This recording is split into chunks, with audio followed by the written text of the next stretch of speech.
বঙ্গে নির্বাচনে উত্তাপ বেশ চড়া। শনিবার কলকাতায় এসেছিলেন কেন্দ্রীয় স্বরাষ্ট্রমন্ত্রী অমিত শাহ। অমিত শাহ কলকাতা ছাড়ার পরপরই সল্টলেকে বিজেপি পার্টি অফিসের সামনে বিক্ষোভের ছবি সামনে আসে। চন্দননগরে দলীয় প্রার্থী বদলের দাবি তুলেছেন বিজেপি কর্মী সমর্থকদের একটা বড় অংশ। বিক্ষোভকারীদের দাবি বহিরাগত প্রার্থী সরানো হোক। স্থানীয় কাউকে প্রার্থী করার দাবিতে এদিন স্লোগান দিতে থাকেন বিজেপির বিক্ষোভকারী দল। দীপাঞ্জন ঘোষকে দাঁড় করিয়েছে যে আমাদের বহিরাগত, কিন্তু আমাদের এখানে আসেও না কোনদিন। 5 বছর আগে দাঁড়িয়েছিল, তারপর কর্মীরা মার খেয়েছে, কোনো বিপদ আপদে আসেনি। তৃণমূলের সাথে সেটিং করে ও আবার দাঁড়িয়েছে। সার্ভে রিপোর্টে আলাদা নাম, ও আলাদা কোনোভাবে টাকা খাইয়ে করেছে এটা, যে টাকাটা তুলে নিয়ে যাবে। কোনো মন্ডল সভাপতি ওর সাথে নেই, কোনো লোক ওর সাথে নেই, কোনো আন্দোলনে নেই। এই যে আমরা যত লোক এসছি, এর একটা লোক বেশি কেন, 10টা লোক নিয়ে এখানে আসতে পারবে না রাজ্য অফিসে। ও সেই লোকও নেই, কিন্তু সবাই মন্ডল সভাপতি ক্যাশিয়ার সব করে রেখে দিয়েছে টাকার জন্য। আমরা আজকে এসে প্রার্থী চেঞ্জ করার জন্য। দীপাঞ্জনকে ছাড়া সার্ভে রিপোর্টে যে আসবে তাকে আমরা দাঁড় করাবো, ভূমিপুত্র আমরা মেনে নেবো। সেটা আমরা প্রার্থী চাই না, আমরা চাই যে সার্ভে রিপোর্টে যে আসছে, যারা সার্ভে করেছে তারা যে রিপোর্ট দিতে সেই অনুযায়ী সে দাঁড়ায়। সার্ভে রিপোর্টে তার নাম এসছে আমরা জানি না, কিন্তু ওকে দাঁড় করবে। ওকে সার্ভে রিপোর্টে কোনো নাম আসবে না, কারণ কোনো আন্দোলন নেই, কোনো দায়িত্ব নেই, কারো পাশে থাকে না, 4 বছর 7 বছর নেই। কোনোভাবে সম্পাদক হয়ে বসে আছে, আর নিজে সিটটা নিচ্ছি। চুচুড়ে থাকুক, চন্দননগরে এসছে কেন? ও তো বহিরাগত, আমাদের কেউ চেনে না, জানে না। হ্যাঁ, করেছে। আর যখনই নাম ঘোষণা হচ্ছে, তৃণমূল আনন্দ করছে, বিজেপি কর্মীরা সব বসে যাচ্ছে। তৃণমূল আন্দোলন করছে, আমরা জিতে যাবো। কোন সেটিং করছে, টাকা নিয়ে নিচ্ছে, নিয়ে বসে যাচ্ছে। এখানে কর্মীরা কাজ করবে না, জিতবে না। সাধারণ লোক বলছে, আমরা ভাবলাম বিজেপিকে ভোট দেবো, কিন্তু তাকে দেবো ভোট। দীপাঞ্জনকে, যে চোর চিটিংবাজ, তাকে ভোট দেবো। তৃণমূলের দালাল, যে কোনদিন আসেই না বিপদে। সাধারণ লোক খাটবে কার জন্য? পুলিশ ধরে নিয়ে গেলে মারলে কে নিয়ে আসবে নাকি?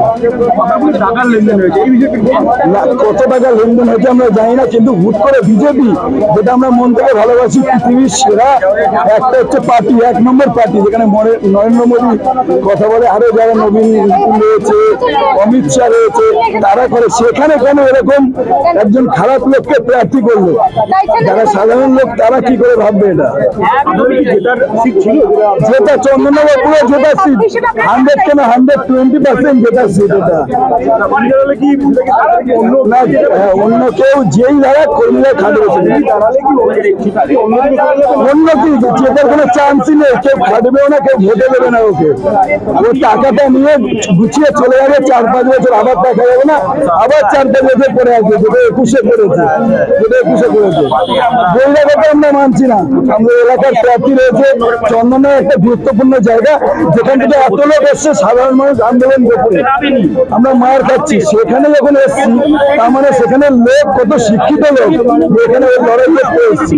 এখানে আমাদের প্রচুর প্রার্থী রয়েছে যারা দাঁড়ানোর মতো, যারা জিতবে। আমরা এসছি যারা রয়েছে রাজ্য, যারা পজিশন নেয়, তাদের সঙ্গে দেখা করে কথা বলতে, সার্ভে রিপোর্ট কি আছে, কেন হলো চেঞ্জটা, কেন হলো আমরা চেঞ্জ করতে চাইছি। চেঞ্জ করতে না, কোনো প্রার্থী প্রচার করবো না, কোনো কিছুই করবো না, আমরা কেউই করবো না। চন্দননগরে কোনো বিজেপি কর্মী কেন, সাধারণ লোক যারা ভোট দেবে পারবে, তারাও ভোট দেবে না। বিধানসভায় দীপাঞ্জন গুহকে আমরা চেঞ্জ করতে চাইছি। দীপাঞ্জন গুহ ছাড়া চন্দননগরের যে কোনো প্রার্থী দেবে আমরা মেনে নেব, কিন্তু দীপাঞ্জন গুহকে মানবো না। দীপাঞ্জন গুহ চন্দননগরের 2021 সালে নারায়ণ বিশ্বাস, আমি সঙ্গে ছিলাম 2021 সালে দীপাঞ্জন গুহের সঙ্গে। দীপাঞ্জন গুহ হচ্ছে টিএমসি দালাল।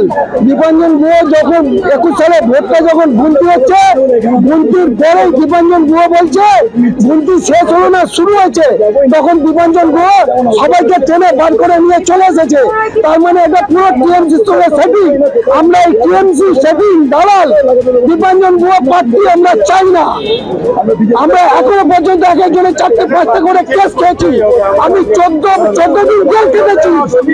14 দিন জেল খাটার পরেও আমি পার্টির মধ্যে দাঁড়িয়ে আছি।